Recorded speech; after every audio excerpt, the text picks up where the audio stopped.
Hello everybody and welcome back. This is now the second video of my three-part series that I'm going to do before TI starts. Actually, this was planned to go live yesterday, but it didn't really work out, so you get three videos today. One was already up, and the second one is now going to be this ranking of my, I would say, contender second tier teams in TI right now, so we're going to get into those. I got four picked out for this one, so we're going to head right out. So compared to the four favorites, they're kind of like a step below, I feel like, right now. And I would say, for example, first team which is going to be is Team Falcons, because I see those guys as like number five-ish, I would say, right now, because they have a massive ceiling. They can dominate lanes pretty well, have great movement that can answer. Problem is they have some consistency issues, which has happened, especially in the one win essence tournament that was right before TI. Could be that they were hiding some picks as well. I'm not too sure about that one, but they really went with a lot of the same matchups right now, that they have specific picks that they really like to do. Another thing that I kind of give them a slight bump for is two things. One, the one with win essence final, where they lost to Team Liquid 3-0 after beating them 2-0 beforehand. So seems like there's some figuring out happening there. Then another bump is the EWC, which is the biggest tournament before TI, which was happening, and there they landed in the quarterfinals where they lost to Vici Gaming. So that's kind of like their knock there down there. So I would see them as like number 5. That's why they're not in the favorites, but rather number 5 right now. And now that leads to our second team in this ranking right now, because I'm going from top down right here, because honestly with the favorites it makes sense to go up, but here it makes sense to just kind of talk close by. Second is Liquid in this team lineup. Liquid have a lot of consistency. You can see that often enough. The Win Essence tournament did give me quite a lot of faith, because they actually beat out Falcons pretty convincingly 3-0. My biggest concern is, I feel like their offlane with Ace and Boxy seems a bit exploitable depending on how it goes. They have games where they really roll, other games where they don't roll at all. Depends on what their kind of picks go around. But if the meta shifts, they could grasp it pretty early on, and if Liquid grasp the meta pretty early on and good, they can really push their advantage. Team number 3 in this list is One Win, or Iron Wings as they're going to be called during TI, because of their team sponsor, which is once again against Valve's sponsorship rules. So that's kind of what they have quite a good organized play. 33 and Whitemon do show quite good tendencies. Pure is a great carry as well. I feel like they can just be overwhelmed sometimes by opposition that they've been showing up. Team Liquid did it to them. Other teams have done it to them as well. They had a good run at the start of the season. I think they are one of the winniest teams in this season, but I feel like they kind of run out of gas. I mean, the whole stress with the swap over from Tundra to One Win kind of took a bit of wind out of their sails, and that's kind of where they are right now, in my eyes. So, and the last team in my secondary contenders list is going to be the team of Aurora.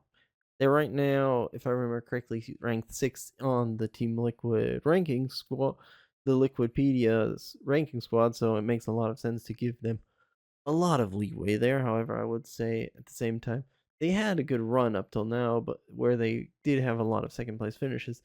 But right now, I feel like they're kind of in a hole, I would say right now. Depending on how they play this out, they could get out of it completely nicely and do a lot of damage in the tournament. At the same time, that EWC out in against the Rune Eaters, who are not even here, is quite a rough play, I would say, and we got to keep that in mind. They could pull themselves out of that hole, but not 100% sure about that one, and we will have to see how that one goes. So I have two dark horse teams still left in the bank here, which are one Extreme Gaming, who I kind of rate highly because, well, I remember last TI run where nobody gave him really a chance. What talks against them being really in the contender circle that I did establish? They lost to TR, which I would say is the lowest ranked team in China right now from the TI teams, and then they got rid of Zhao 8, which I mean it was known that Zhao 8 is kind of gone already. They had a lot of stress with that one over this year mostly, so it's gonna be very interesting. I think if they manage to make it into the bracket, they're a killer team to keep an eye out for because the crowd's gonna whip them into a frenzy. Let's be honest about that one. The Chinese crowd is starving for a team from the East finally taking out the crown away from the Western teams. So that's going to be one of them. And Ame, he wants that crown. I can be pretty sure about that one, especially after now. I think what is it? Three TI finals, three times lost. He wants one. And the other thing is, it went always to the game to I think a game five. It was game five. Barely there, not completely there. So that's XG for me in this case right now. It's a bit of a dark horse. The second dark horse is going to be the other Chinese team except TR, which is Vichy Gaming. I didn't have them on the map pretty much till EUWC, got to be honest about that one. I was thinking like, okay, they could make some damage here there, but after that EUWC run where they did make it to the fourth place there, so they made the semifinals, which was pretty big for them to be honest about that one. They did get battered by Perry Vision or Team Vision in that semifinal, but hey, they got there. No, not actually Perry Vision. It was Boom Boys. They got battered by Boom Boys there, so pretty much that was what I would say about them.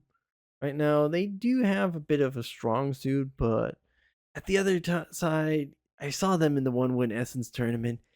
Didn't look convincing, so I would give them the same benefit of the doubt I give HG there with saying that they are a team. If they can get into the bracket stage where the crowd is then in the arena, they're going to go pretty hard there. And I feel like that could make a lot of sense here. Depending on how the meta develops, I would say that could be working out quite nicely.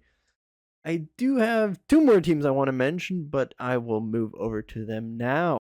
One of them is the lovely, lovely Nigma Galaxy team.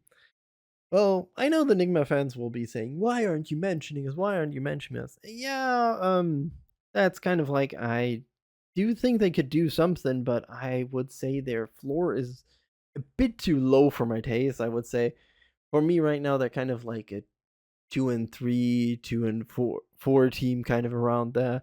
Depending on who they pick in that round, that elimination round, they could get to the bracket stage, but at the same time, I'm like, I don't see them having a great floor. The ceiling is pretty high because I feel like the Samael Last Dance thing could be pretty nicely done, but at the same time, it's like, I don't really rate them that high. And it's not, I'm not against Nigma Galaxy going for a deep run. They did make 6 last year in the TI, but I just don't feel it for them. And Kuroki is a great captain. That's something I do have to mention, though.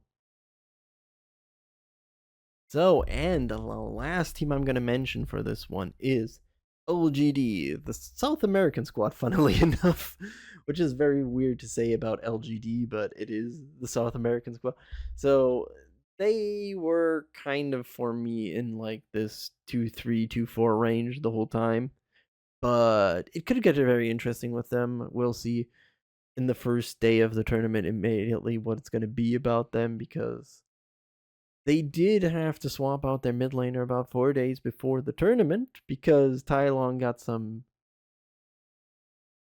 problems with a lot of issues. We're going to just say those are competitive integrity issues. That's all that PGL said, that's what Valve said, and he has a lifetime ban for now. He's going to go against that, but we got to see how it goes. Right now, I would say with Thompson now in there, it could become very interesting, as I say, because Thompson, either he can go pretty bonkers with the team because Thompson is an insane mid laner in general. What he can do really with the mid lane, especially with a team like a South American team, could be really fun, to be honest. The other part is just kind of like if they don't click, then I could see them going 0-4 in this bracket right now. So it is a bit of an iffy one, but I'm really excited to see how that first game versus Falcon's going to go.